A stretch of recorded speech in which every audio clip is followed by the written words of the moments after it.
स्वागत है चर्च, स्वागत है, स्वागत है, स्वागत है यीशु मसीह की जीवित हजूरी में। आमीन।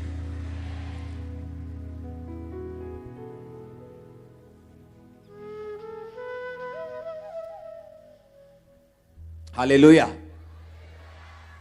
जब मैंने आपको यह बोला था कि पंजाब में लोग अन्न लेने के लिए लाइंस में होंगे, किसी ने बिलीव नहीं किया था। कहते पंजाब में जहां अन्न उगता है, जहां का अन्न दुनिया को खिलाता है, वहां के लोग कैसे लाइन में खड़े हो सकते हैं? सुनो मेरी बात, अपने हाथों को उठाओ। सुनो, हर बात पे आमीन बोलना जरूरी नहीं। अगले 10 साल, जो आने वाले अगले 10 साल हैं वर्ल्ड के लिए, चाहे वो दुनिया की बेस्ट कंट्री हो, चाहे वो आपकी ड्रीम कंट्री हो, परमेश्वर मुझे दिखा रहा है फूड की शॉर्टेज बेस्ट कंट्रीज में भी आपको प्रार्थना करनी है अपने हाथों को उठा के। सुनो मेरी बात, तालियां क्यों बजा रहे हो? सुनो, अगले 10 साल आपको ये बात मैं इसलिए बता रहा हूं कि जब इन्हीं वर्ड्स की तरह ये वर्ड्स भी पूरे होंगे, आपको मालूम होगा कि आप जीवित परमेश्वर की संतान हो, और आपको यह भी मालूम होगा कि ऐसा कुछ नहीं है जो पहले से बताया नहीं गया। एक भी वर्ड ऐसा नहीं है जो आपको पहले से बताया नहीं गया। आपका नाम फेसबुक पे लिखा है, आपके बच्चे कितने हैं वो भी लिखा है, लेकिन जो चीजें मैं आपको बता रहा हूं ये किसी पे नहीं लिखा। अगले 10 साल जो लीडिंग कंट्रीज हैं वहां फूड, जब लोग ऐसे ग्रोसरी स्टोर्स पे जाया करेंगे, वहां उनको जो खाने हैं वो खाली मिला करेंगे और हमेशा शॉर्टेज रहेगी, और ऐसे लोग बताया करेंगे कि अच्छा कितने परिवार में मेंबर हैं, इतने, ओके आपको इतना मिलेगा। ये जस्ट स्टार्टिंग होगी, शुरुआत होगी। जो आने वाला समय है जहां पे जब परमेश्वर ने अपनी कलीसिया को लेके जाना और जो बच जाएंगे लोग, उनको बताया जाएगा कि अगर तुमने खाना लेना है तो तुम्हें यीशु मसीह को छोड़ना पड़ेगा। ये उस चीज का जस्ट एक शुरुआत कह लो, या उसका एक एग्जाम्पल कह लो, कि जैसे आपने 100 मेज बनवाने हो और आप मिस्त्री को बोलते हो कि आके पहले मुझे बना के दिखा कि वो मेज कैसा होगा। वो मिस्त्री आके एक मेज बनाता है, वो बोलता है कि ऐसा बना सकता हूं। ये जस्ट एक मेज है, ताकि आने वाले टाइम में लोगों को मालूम होगा कि हमें तैयार रहना है। अभी आपको साल्वेशन इजी मिल रही है, आप मुक्ति प्राप्त करना चाहते हैं, आप आते हैं चर्च में, साल्वेशन ग्रहण करते हैं और चले जाते हैं। आने वाले समय में ऐसा नहीं होगा। यीशु मसीह को ग्रहण करना मतलब अपनी जान को दांव पर लगाना, राशन से दूर रहना, सोशल से दूर रहना, सरकारी चीजों से दूर है। ऐसा आने वाले समय में होगा, और ये एक सिंपल एग्जाम्पल होगी जो आने वाले अभी 10 साल में होगा। आपको क्या करना है?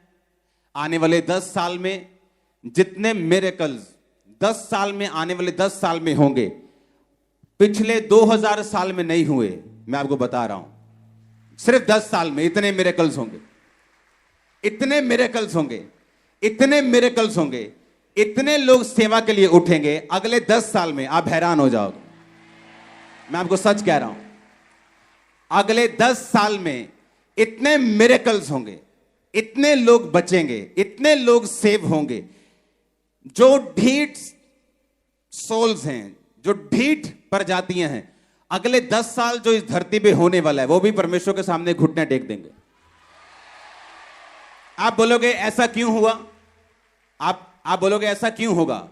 ऐसा इसलिए होगा कि जैसे जैसे ये अंत के टाइम, अंत का घंटा नजदीक आता जा रहा है, परमेश्वर ये चाहता है कि उसकी जो मैजेस्टी है, उसकी जो हॉर्न जिसको बोलते हैं, उसकी जो पावर है, उसकी जो प्रेजेंस है, वो लोगों को मालूम हो। आने वाले 10 साल में हर एक इंडिया का सेलिब्रिटी वचन सुन चुका होगा। हर सेलिब्रिटी, वो प्रभु में आता है नहीं आता है, ये तो हर इंसान का पर्सनल मामला है।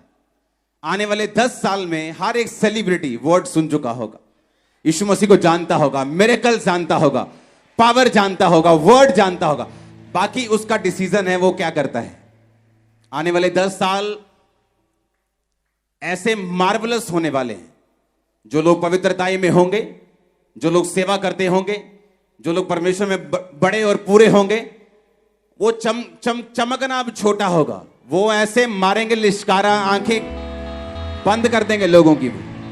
आने वाले 10 साल मैं सिर्फ 10 साल की आपको प्रोफेटिक वर्ड दे रहा हूं। जस्ट 10 ईयर, आने वाले 10 साल। हालेलुया। अपने हाथों को उठाओ। शॉर्टेज अच्छी चीज नहीं, लेकिन यह होगा, पवित्र आत्मा कहता है, देशों के साथ। 1-2 देश नहीं, बहुत देशों के साथ फाइट करेंगे, बल्कि देश खाने के लिए। आपको हाथों को उठाना है कि परमेश्वर तेरे लोगों को तू बचा, देशों को बुद्धि दे, इन समयों में तेरा सुसमाचार तेजी से फैले। मांगो अपने हाथों को उठा के थैंक यू जीसस बोलते हुए।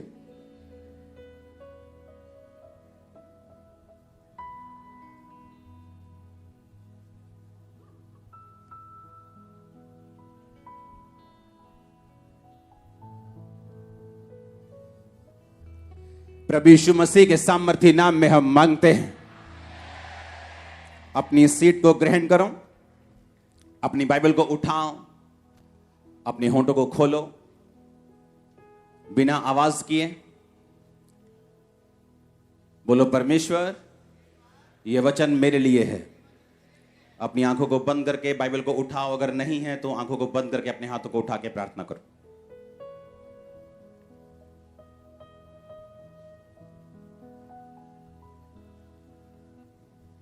प्रभु यीशु मसीह के सामर्थी नाम में हम मांगते हैं। Congratulations church. आज के दिन भी आपका यहां उपस्थित होना, वो बात अलग है, भवन तैयार हो चुका है, अब हम चले जाएंगे, पर ब्रांचेस अभी भी वैसे ही होंगी, तो वो वही एक्सपीरियंस करेंगी जो हमने इतने साल किया है। हालेलुया। और ये अच्छा एक्सपीरियंस, हाँ, और ये अच्छा एक्सपीरियंस। लोग कंप्लेंट करते हैं, हम लोगों को बसेस भेजते हैं, हम उनको एसी हॉल देते हैं, उनको हीटिंग हॉल देते हैं, फिर भी वो चर्च में आते नहीं। हम आपको कुछ भी नहीं दे रहे, फिर भी आप चर्च में मौजूद हैं। पता है क्यों? सुनो, वो मिरेकल जिसकी आप वेट कर रहे हो, वो इम्पॉसिबल काम पॉसिबल होगा आज यीशु मसीह के नाम में आपकी लाइफ। वो अनॉइंटिंग आपके लाइफ पे हिट करेगी आज, और आप सेम वापिस नहीं जा रहे हो। हर वो चीज जो शैतान ने पकड़ी आपकी लाइफ से, छोड़ दे अभी और आउट हो आपकी लाइफ से। हालेलुया। अपनी लाइफ की बिगेस्ट टेस्टिमनी को देने के लिए तैयार हो जाओ। आमीन, आमीन। बिगेस्ट टेस्टिमनी को देने के लिए तैयार हो जाओ। वो स्पर्श जिसका आप इंतजार कर रहे हो, मैंने कहा वो मिल चुका है, आपको देने के लिए टेस्टिमनी तैयार हो जाओ। हालेलुया। अगले 10 साल हमें तैयारी करनी है। अगले 10 साल में अगर आप खड़े रहे और सेकंड आप परमेश्वर की सेवकाई में रहे, हां, जितना भी हो सके। एक पास्टर की तरह तो हर कोई सेवा नहीं कर सकता, लेकिन अगले 10 साल अगर आप उस चीज में रहे, मैंने कहा चमकना छोटी बात है, आप लिश्कारा मारेंगे जबरदस्त।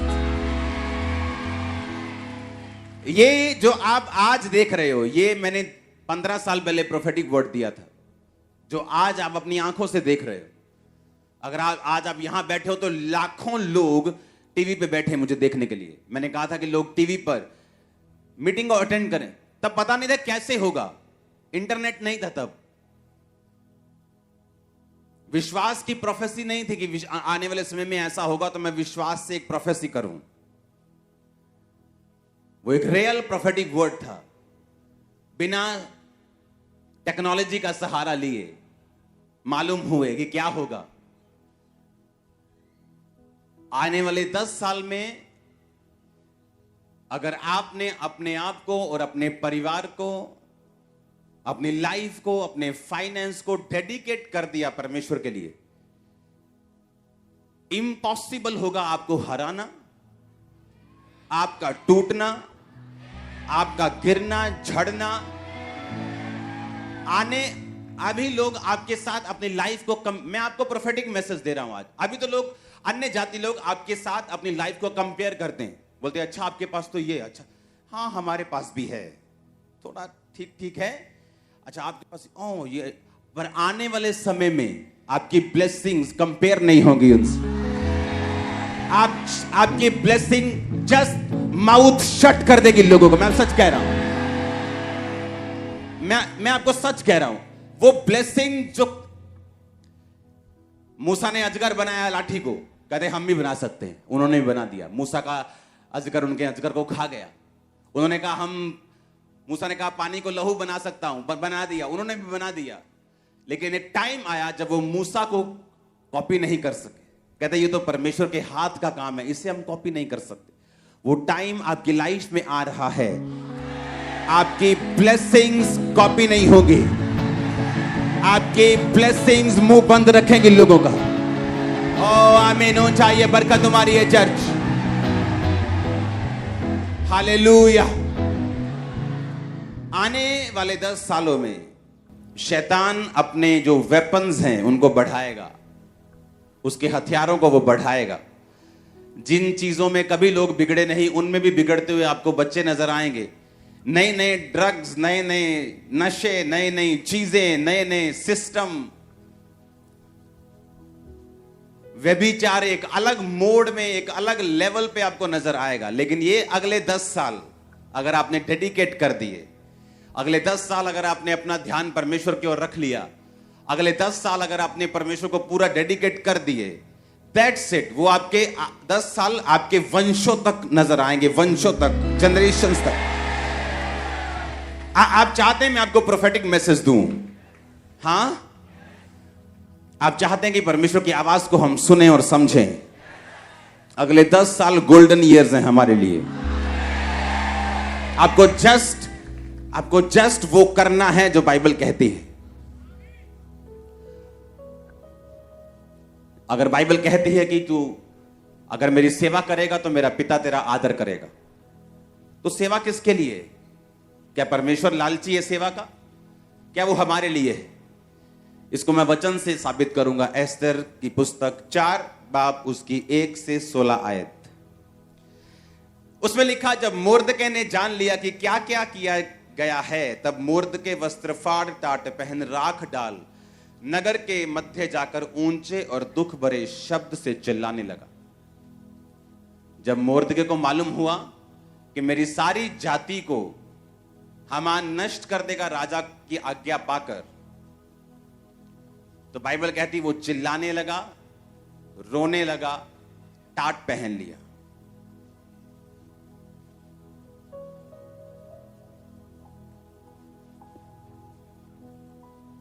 अब हम पढ़ेंगे उससे पहले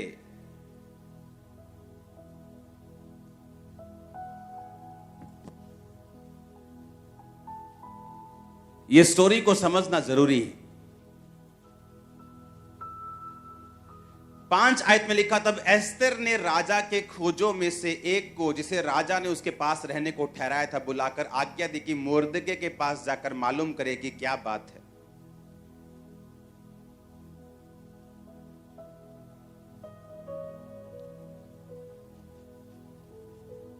हमें मालूम है कि राजा ने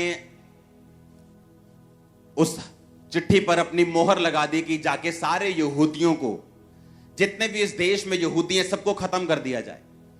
किसी ने चुगली कर दी कि यहूदी लंगर नहीं खाते, प्रसाद नहीं खाते, राजा किसी भी टाइम तेरे खिलाफ हो सकते हैं, इनको मारना जरूरी है।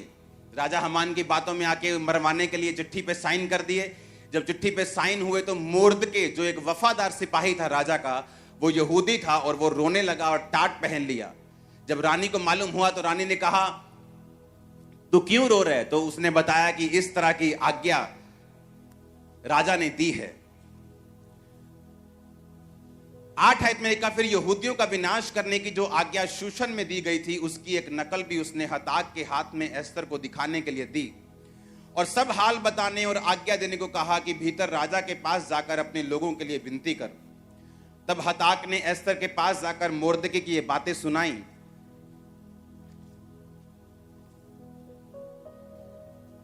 अब आगे पढ़ेंगे 11 आयत को। राजा के सब कर्मचारियों वरन राजा के प्रांतों के सब लोगों को मालूम है, क्या पुरुष क्या स्त्री कोई भी क्यों ना हो, जो बिना आज्ञा भीतरी आंगन में राजा के पास जाएगा उसके मार डालने की आज्ञा है। केवल जिसकी ओर राजा सोने का राजदंड बढ़ाए वही बचता है। और 30 दिन से 1 महीने से मैं राजा के पास नहीं बुलाई गई। एस्तर की ये बातें मोर्दके को सुनाई गई। जब मोर्दके ने एस्तर के पास कहला भेजा कि तू मन ही मन विचार ना कर कि मैं ही राजभवन में रहने के कारण और सब यहूदियों में से बची रहूंगी, क्योंकि जो तू इस समय चुपचाप रहे तो किसी ना किसी को परमेश्वर किसी उपाय से यहूदियों का छुटकारा और उद्धार कर देगा, परंतु तू अपने पिता के घराने समेत नष्ट होगी। और क्या जाने तुझे ऐसे ही कठिन समय के लिए राजपद मिल गया हो। तब एस्तर ने मोर्दके के पास कहला भेजा, तू जाकर शूशन के सब यहूदियों को इकट्ठा कर, तुम सब मिलकर मेरे लिए उपवास करो, 3 दिन रात ना तो खाओ ना पियो। मैं भी अपनी सहेलियों सहित उसी रीति उपवास करूंगी और ऐसी ही दशा में मैं नियम के विरुद्ध राजा के पास भीतर जाऊं, यदि नष्ट हो गई तो हो गई। जब एस्तर ने भेजा अपने बंदे को, क्या बात है कि मोर्दके, उसका जो बाप समान मोर्दके जिसने उसको पाला था, क्यों रो रहा है ये? उसने कहा कि आज्ञा निकालेगी, सब यहूदी खत्म हो जाएंगे। उसने कहा तू जाके राजा को बोल, राजा से विनती कर, तू रानी है, राजा तेरी बात को सुनेगा। उसने कहा मैं 30 दिन से राजा के पास नहीं बुलाई गई हूं, क्योंकि जब राजभवन में जाते हैं, जब कोई बंदा प्रवेश करता है, जो अगर राजा ऐसे राजदंड बढ़ाता था इस तरह से, तो वही बंदा अंदर आ सकता था। अगर राजा की मर्जी बिना तुम अंदर गए तो जो सिपाही थे वो तुम्हारा खून कर देते थे। उसने कहा मैं 1 महीने से बुलाई नहीं गई हूं, इसलिए मैं नहीं जा सकती अंदर। उसने कहा अगर तू अंदर नहीं जाएगी तो परमेश्वर तो अपनी जाति को किसी ना किसी उपाय से बचा ही लेगा, पर तू अपने घराने समेत नाश होगी। और क्या जाने परमेश्वर ने तुझे इसी दिन के लिए ही बचाया था और तुझे अंदर भेजा था। अगर हम सेवा नहीं करेंगे तो जिन रूहों को परमेश्वर ने बचाना है वो किसी ना किसी रीति से तो उनको बचा लेगा, लेकिन बाइबल कहती है कि तू अपने घराने समेत क्या होगी, नष्ट हो जाएगी। और क्या जाने परमेश्वर ने इसी काम के लिए तुझको पैदा किया, तैयार किया, तेरी प्रिपरेशन की, तेरी तैयारी की, ताकि जब ऐसा समय आए तू अपने लोगों के लिए खड़ी हो सके। जब परमेश्वर आपको कुछ करने के लिए कहता है, वो ये नहीं कि आपसे कुछ चाहता है। वो पैसा, वो ताकत, वो टाइम, वो सेवा, बाइबल कहती है वो सब कुछ आप लोगों के लिए है। अगर आज से 17 साल पहले मैंने टाइथ देने का फैसला किया, टाइथ एक हुक्म नहीं है, हुक्म से पहले वो एक कवनेंट है, वो एक वाचा है। आज मैं अगर ब्लेस हूं तो उसी वजह से। उसने कहा कि अगर तू सेवा नहीं करेगी, अगर तू लोगों को नहीं बचाएगी, तो परमेश्वर किसी ना किसी उपाय से लोगों को बचा लेगा, क्योंकि उसी यहूदियों में यीशु मसीह का वंश था। तो परमेश्वर तो अपने वंश को बचा लेगा ताकि यीशु मसीह का वंश नाश ना हो और आने वाले समय में लोग बचाए जाएं, पर तू अपने घराने समेत क्या होगी, नाश होगी। जब परमेश्वर हमें कुछ करने के लिए कहता है, वो सेवा हो सकती है, वो किसी भी तरह का काम हो सकता है, उसके जरिए एक्चुअल में परमेश्वर हमें ब्लेस करना चाहता है और अपने हमारे घराने को वो आशीषित करना चाहता है। उसने कहा तू अपने पिता के घराने समेत नाश होगी, तेरा पूरा घराना नाश होगा, लेकिन लोग नाश नहीं होंगे। हालेलुया। उसने कहा अगर तू बचाई जाना चाहती है, अगर तू चाहती है कि तू बचाई जाए, तेरा घराना बचाया जाए, तो उस समय राजा के पास जा और विनती कर। जब उसने सेवा करने के लिए उसको बोला तो उसने क्या कहा कि आगे बहुत दिक्कतें हैं, मैं राजा के पास बुलाई नहीं गई हूं, मेरी लाइफ का रिस्क है सेवा करने में। तो परमेश्वर ने कहा जो कुछ तुम मेरे लिए खोएगा वो कुछ तू पाएगा, जो कुछ तुम मेरे लिए छोड़ देगा वो तू पाएगा। अगर तू डर कर मुझे छोड़ देगा तो वो चीजें तू गवा देगा जो तू पाना चाहता है। हालेलुया। मैंने आपको स्टोरी बताई थी ऐसे व्यक्ति की जो मेरी लाइफ में था और उसने यीशु मसीह के लिए पहले सब कुछ छोड़ा, फिर बाद में बैकस्लाइड हो गया, फिर यीशु मसीह को छोड़ के सब कुछ पा लिया और आज सब कुछ गवा दिया, माता पिता समेत।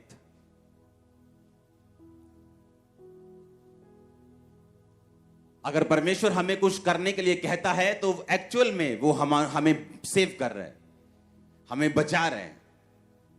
आपके परिवार को सेव कर रहा है, आपके परिवार को बचा रहा है। आमीन ऊंचा चाहिए। अपने हाथों को उठाकर बोलो, परमेश्वर मैं तेरी सेवा को करने पाऊं। होंठ को खोलो, अंगीकार करो।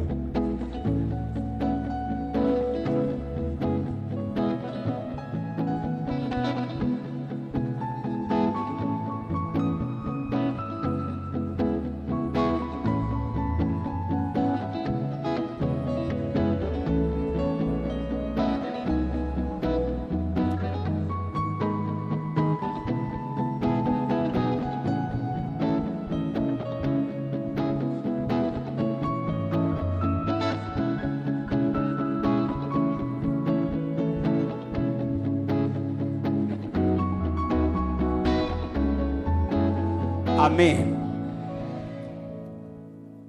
उसने कहा मेरी लाइफ को रिस्क है, मैं तो राजा के पास 30 दिन से बुलाई, राजा ने तो मुझे याद भी नहीं किया पिछले 30 दिन से। अगर नियम के खिलाफ जाऊंगी तो मुझे मार देगा राजा। जब आप सेवा करने लगते हैं आपको रुकावटें आती हैं, आप जब परमेश्वर में चलने लगते हैं आपको मुश्किलें आती हैं, थ्रेटनिंग आती हैं, आपको छोड़ने की धमकियां आती हैं, आपको मरने की धमकियां आती हैं, आपको डूबने की धमकियां आती हैं आपको। फिर परमेश्वर देखता कि आप उन धमकियों के बारे में ध्यान रखेंगे और अपने आप को बचाने की कोशिश करेंगे या परमेश्वर में अपने आप को डुबोने की कोशिश करेंगे। अगर आप परमेश्वर के लिए अपने आप को डुबोने की कोशिश करेंगे वो आपको तैरना भी सिखाएगा, ऊंचा होना भी सिखाएगा। और अगर आप परमेश्वर को छोड़ देंगे कि मैं मर ना जाऊं तो वो लाइफ जाने वाली, वो फाइनेंस जाने वाला है, वो परिवार भी जाने वाला, उसे कोई रोक नहीं सकता। फिर एक्चुअल में परमेश्वर उन्हीं को ब्लेस करने के लिए आपको यह कहता है। आमीन। उसने कहा मैं बुलाई नहीं गई हूं, क्योंकि जब आपको सेवा करनी होती है आप उसे आराम से नहीं कर सकते। आपको चैलेंजेस आएंगे, वो चैलेंजेस लाइफ पर भी बना सकते हैं, वो चैलेंजेस कई तरह के हो सकते हैं, वो चुनौतियां कई तरह की हो सकती हैं। लेकिन बाइबल कहती है उसने वो चैलेंज लिया, उसने कहा ठीक है आज से तुम उपवास करो 3 दिन रात के, मैं भी रखती हूं, मैं नियम के खिलाफ जाऊंगी। नियम के क्या करूंगी? खिलाफ जाऊंगी। और फिर मैं जाके राजा को बोलूंगी। और बाइबल कहती है जब उसने परमेश्वर की ताकत का सहारा लिया, नियम के विरुद्ध राजा के पास गई, परमेश्वर ने राजा के दिल में उसके लिए फेवर डाला, वो भी बचाई गई, मोर्दके बचाया गया, यहूदी बचाए गए, पूरी जाति बचाई गई, हमान नाश हुआ, उसका घराना नाश हुआ, जो लोग उनको नाश करना चाहते थे। एक स्टेप परमेश्वर में लिया गया। आमीन। वो कितनी बड़ी बरकत को पैदा कर सकता है, जस्ट एक स्टेप लिया गया। परमेश्वर ने कहा यहोशू मैं तुझे वो देश जो तेरे सामने है, जो मैंने वायदा किया था अब्राहम से, अपने लोगों से, मूसा से, इस्राएलियों से कि मैं वो देश तुम्हें दूंगा, पर ऐसा कर व्यवस्था की ये पुस्तक तेरे मन से कभी भी उतरने ना पाए। इसको अपने मन में रखना, ना तो दाहिने मुड़ना ना तो बाहिने मुड़ना। आप जानते हैं इस्राएलियों की जो सफलता थी वो यहोशू के व्यक्तिगत संबंध के ऊपर, जो उसका परमेश्वर के साथ था, उस पर निर्भर करती थी। इतनी गहरी बात है। इस्राएलियों की सफलता यहोशू की पर्सनल लाइफ जो उसकी परमेश्वर के साथ थी उस पर निर्भर करती थी।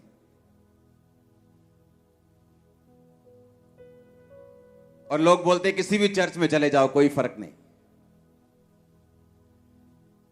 परमेश्वर ने कहा यहोशू ये लोग जो मेरे हैं मैं उनको कनान में लेके जाऊंगा जहां दूध और शहद की नदियां बहती हैं, पर तू अपने व्यक्तिगत संबंध जो मेरे साथ हैं उन्हें मजबूत कर ले।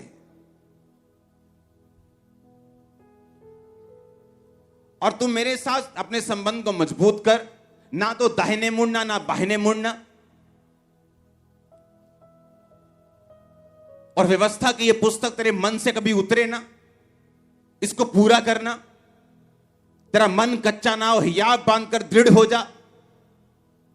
और तू उस देश का अधिकारी जो मैंने इनसे वायदा किया तू इनको कर देगा, पर तेरे पर्सनल रिलेशनशिप मेरे साथ होने चाहिए।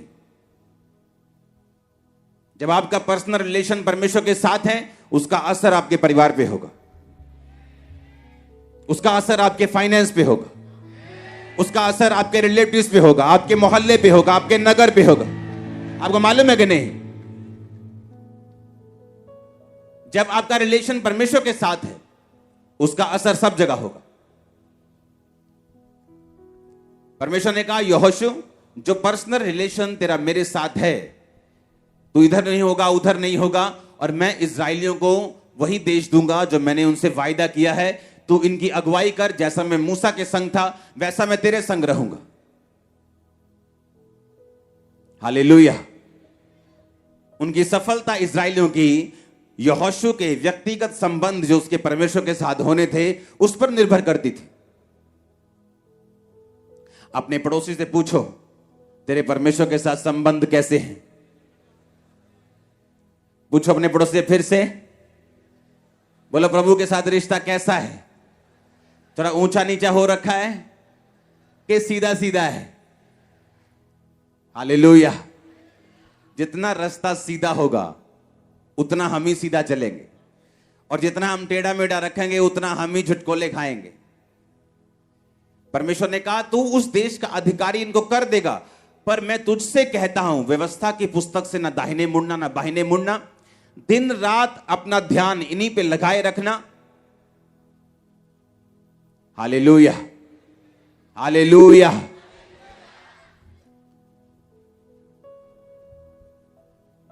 जब आप टेस्टिमनीज को देखते हैं, बड़ी बड़ी टेस्टिमनीज को हम देखते हैं, मुझे आज भी याद है छत्तीसगढ़ क्रूसेड पे जब हम गए,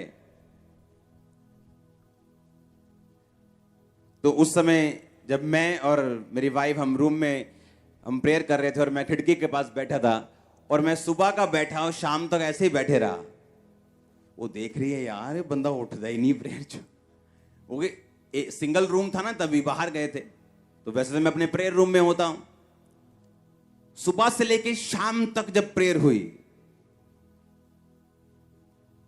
सुनो मेरी बात, मुझे इंग्लैंड में लोग लेने आए, आपको चलना है, आपको ये मार्केट जाना है, वो जब क्रूसेड हुआ मैं किसी जगह नहीं गया और सीधा वापस। बोलते यार ये कैसी लाइफ है। लेकिन जब लोग मिरेकल्स को देखते हैं, कामों को देखते हैं, उन्हें मालूम होता है कि जो अगुए की लाइफ है वो आम लोगों की जैसे नहीं है। अगर वो वैसी ही लाइफ जिएंगे जो आम लोग जी रहे हैं, तो उनकी लाइफ में फिर रिजल्ट भी वैसा ही होगा जैसा आम लोगों की लाइफ में। अगर आपने बड़ा स्टैंड लिया परमेश्वर के लिए तो फल बड़ा है, आपने थोड़ा लिया तो फल थोड़ा है। आपने ज्यादा गुड़ डाला तो चाय मीठी है, नहीं डाला तो फीकी है, तो सीधी बात है। हालेलुया। और जब क्रूसेड पे शाम को लोग टेस्टिमनीज दे रहे थे कि मैं पागल था, किसी को रेबीज थी, किसी को कुत्ते की तरह भौंकते थे, बच्चा ऐसा था, रेबीज थी, वो हील हुआ, डिलीवरेंस हुई, हीलिंग हुई, ब्लाइंड ये वो सब, व्हील चेयर्स। तब हमें मालूम होता है कि हमें वो प्राइस पे करना है जो हम देखना चाहते हैं अपनी आंखों से, अपने परिवार को, अपनी फैमिली को, अपने बच्चों को ब्लेस होते हुए, अपने परिवार को कर्ज से निकलते हुए। किसी के जीवन में कर्ज है मौत का, परिवारों में मौत होती जा रही, फाइनेंशियल ट्रबल का कि जितना मर्जी कर लो, फाइनेंस में कभी ब्लेसिंग नहीं। इन कर्सेस से आपको एक ही चीज आजाद कर सकती है, आपका स्टैंड, आपका व्यक्तिगत संबंध परमेश्वर के साथ जो आपको रखना होगा। परमेश्वर ने कहा वो सारे देश में तुम्हें देने के लिए तैयार हूं, वो सारे वायदे में पूरा करने के लिए तैयार हूं, पर तू मेरी व्यवस्था से कभी भी इधर उधर मत होना और दिन रात इस पर ध्यान देना। इस तेरे मुंह से निकला करें, अपने मन से इन्हें उतरने मत देना। दिन रात इन्हें बोलना, हियाब बांधना यानी दृढ़ होना, यानी कि तुम हिलना मत, डरना मत, घबराना मत। मुसीबतें परीक्षाएं आएंगी लेकिन तुम इधर उधर मत होना। वो सब देश, सब वायदे जो मैंने तुमसे किए हैं मैं तुमको दे दूंगा।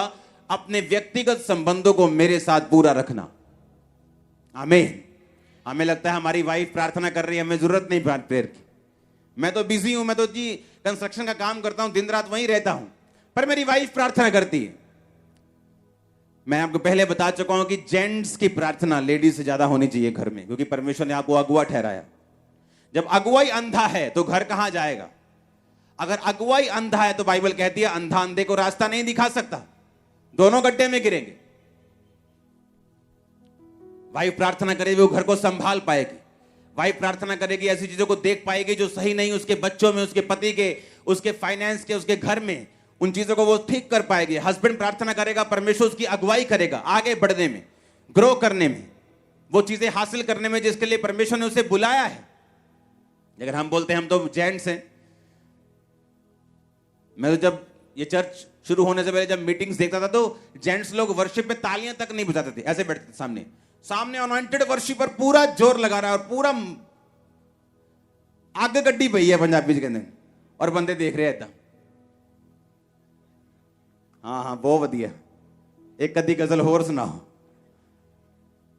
लेकिन अगर आप अब देखेंगे वर्शिप करते हैं पंजाब में, सब एक समान, लेडीज जेंट सब झूम के नाच के, हालेलुया। परमेश्वर ने कहा तेरे व्यक्तिगत संबंध मेरे साथ कैसे, और यही डिपेंड करता है कि तू उन वायदों को पूरा ले पाएगा कि नहीं जो मैंने तेरे साथ किए हैं। वो सारे वायदे मैं तेरी लाइफ में पूरा करूंगा जो इम्पॉसिबल है, वो तेरे परिवार का हो, तेरे फ्यूचर का हो, तेरी लाइफ का हो, तेरे कैरियर का हो, तेरे फाइनेंस का हो, पर तेरे मेरे साथ व्यक्तिगत संबंध कैसे हैं। हालेलुया। या तो आप परमेश्वर को अपना प्रथम स्थान दे दो, या सिगरेट को दे दो, या टीवी को दे दो, या शराब को दे दो, या तंबाकू को दे दो, या व्यभिचार को दे दो, या फेसबुक को दे दो, या परमेश्वर को दे दो, तो या यूट्यूब को दे दो, या सारा दिन मोबाइल में लगे रहो, या परमेश्वर के साथ बातें करने में लगे रहो। जितना हम परमेश्वर के करीब जाएंगे उतना वो हमारे लिए हेवन ओपन कर देगा। जितना हम परमेश्वर के करीब जाएंगे उतना हमारी आईज ओपन होंगी और वो देख पाएंगे जो पहले देख नहीं पा रहे थे। एक व्यक्ति आज स्पिरिचुअल हो सकता है और कल शरीर में हो सकता है, अभी स्पिरिचुअल हो सकता है, 1 घंटे बाद वो शरीर में भी हो सकता है। ये फाइट है जिसे हमने लड़ना है। आमीन। इस फाइट को लड़ना है और जीतना है। अपने लिए जीतना है, परिवार के लिए जीतना है, देश के लिए जीतना है। अगर हम ब्लेस होंगे तो सब ब्लेस होंगे। अगर आप ब्लेस होंगे तो हमारा घराना बचाया जाएगा। तू बच, तेरा घराना बचाया जाएगा, परमेश्वर ने कहा। उसने कहा अगर तू परमेश्वर के लिए कुछ नहीं करेगी तो तू अपने घराने समेत नाश हो जाएगी, लेकिन परमेश्वर किसी तरीके से अपनी जाति को बचा लेगा, लेकिन तेरा कुछ नहीं होगा। जब परमेश्वर आपको बोलता है ये नहीं करना, वो नहीं करना, ये करना है, वो करना है, तो इसका मकसद परमेश्वर नहीं, इसका मकसद आप लोग ही हैं। इसका मकसद आपका परिवार ही है। इसका मकसद आपका फाइनेंस, आपका फ्यूचर, जिसे परमेश्वर देखना चाहता है एक लेवल पे, वो ही है। ग्रेस को ग्रहण करो आज खुदा के साथ चलने की। हर एक अनहोली, अनगॉडली और वो चीज जो शैतानी लाइफ से आउट हो अभी यीशु के नाम में। हर वो चीज जो पाप से उत्पन्न हुई आपकी लाइफ में, आपको झगड़ा हुआ है, होली गोस्ट फायर आपके सिरों पे आई यीशु मसीह के सामर्थी नाम में। आमीन। चाहिए बरकत आपकी चर्च। Hallelujah, hallelujah. तैयार हैं व्यक्तिगत संबंधों को मजबूत करने के लिए, तौबा करने के लिए। आमीन। तौबा करने के लिए। खुदावंद मैं तौबा करता हूं, अपने संबंधों को तेरे साथ मजबूत करता हूं। लाइफ में मौसम आते हैं, बारिश आती, तूफान आता है, सर्दी गर्मी, स्पिरिचुअल लाइफ में मौसम आ सकते हैं जहां आपको लगता है खुदावंद काम कर रहा है बहुत अधिक, 1 मिनट में सुन रहा है, सुबह प्रार्थना कर रहा हूं, शाम को सुन रहा है। ऐसा मौसम भी आएगा जब आपको लगेगा कि परमेश्वर बिल्कुल सुन नहीं रहा, वो कहां है, मेरी लाइफ में काम क्यों नहीं हो रहा। हर मौसम में आपको खुदा के साथ वफादार रहना होगा, अपनी वफादारी साबित करनी होगी, फेथफुलनेस साबित करनी होगी। हालेलुया। उसने कहा अगर मैं किसी को पुत्र बनाता हूं तो कोड़े लगाता हूं। अगर तेरे कोड़े नहीं लगे, तेरी परख नहीं हुई, तो तू अभी जायज संतान नहीं। उसने कहा नाजायज संतानों की कोई परख नहीं करता, लेकिन जायज संतानों की परख होती है। अगर तेरी परख हो रही है तो थैंक्स कर, अगर वो पुत्र बनाता है तो कोड़े भी लगाता है। हालेलुया। आपको अपनी फेथफुलनेस साबित करनी, अपनी वफादारी साबित करनी, परमेश्वर के साथ चलना है। मैंने लोगों को देखा है, जब वचन मालूम नहीं होता तो उनके सवाल भी, उनकी प्रेयर रिक्वेस्ट भी मूर्खता से भरी होती हैं।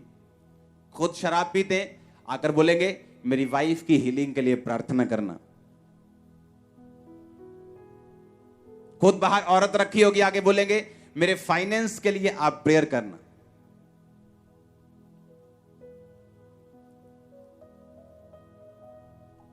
ऐसे लोग मैंने देखे हैं खुदा की सेवा में। व्यभिचार किया, बीमार हो गए, आगे बोलेंगे मुझे थायराइड है, मेरे लिए प्रेयर करना। और लोग बोलेंगे यार तो अगर पास्टर्स की आंखें खुली ना हो वो गिर जाते हैं हमेशा, मालूम।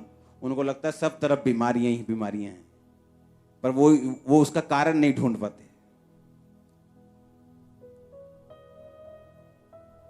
मैं ऐसे लोगों को जानता हूं, मैंने निकाले हैं चर्च से। पहले व्यभिचार किया, उसके बाद हमें प्रॉब्लम है। मैं कभी भी टीम मेंबर्स के लिए ऐसे प्रार्थना नहीं करता हूं। मुझे मालूम है तुम हीलिंग अनॉइंटिंग के नीचे हो, अगर ग्रेस तुम्हारे ऊपर होगी वो नजर आ जाएगी।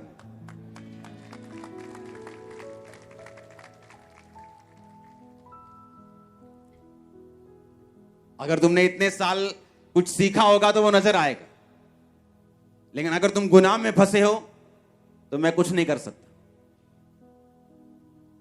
उसने कहा अगर तू कुछ नहीं करेगी तो परमेश्वर तो कहीं ना कहीं से काम कर देगा, पर तू अपने घराने समेत नाश होगी। इसलिए उसने कहा तू बच, तेरा घराना बचाया जाएगा। इसलिए मैंने जब परमेश्वर को ग्रहण किया, खुदा ने मुझे बुलाया, उसने मुझे ढूंढा, तो मैंने अपने परिवार को प्रीच नहीं किया, मैं परमेश्वर में चला, खुद बचा, मेरा परिवार बचाया गया।